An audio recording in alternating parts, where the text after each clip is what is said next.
মাত্র 10 টাকায় আজকে আম্মুর জন্য কত কি কিনলাম। আম্মু তো এসব দেখে অনেক খুশি। তারপরে একটু বকাও দিছে, কারণ এগুলো তো বাসায় আসেই, তারপর আমি কেন টাকা খরচ করে কিনেছি। তারপর যখন বললাম যে এগুলো মাত্র 10 টাকা করে, তারপর আর আম্মু কিছু বলেনি। আর পার্সোনালি আমার এসব ছোট্ট কিউট জিনিস দেখতে কিন্তু অনেক ভালো লাগে। আজকে গিয়েছিলাম কলেজে, গিয়ে দেখি সেখানে একটা ভ্যানের উপর এরকম সব জিনিস 10 টাকা করে বিক্রি করা হচ্ছে। সেখানে আরও অনেক আইটেম ছিল এবং প্রত্যেকটা আইটেমই ছিল মাত্র 10 টাকা করে।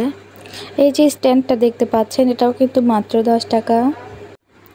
এই যে দেখতে পাচ্ছেন কাঠের খুন্তি বা লাকড়ি, যে যেটাই বলেন, এটাও কিন্তু ছিল মাত্র 10 টাকা। এটা দেখে কেউ বিশ্বাস করতে চাইছিল না যে এটা আমি 10 টাকায় কিনেছি। ইভেন একটা ভাই এটার দাম জানার পর এটা আমার কাছ থেকে একদম দ্বিগুণ দামে কিনে নেওয়ার জন্য বলতেছিল। কারণ হলো উনিও বিশ্বাস করতে চাইছিলেন না যে এটার দাম আসলে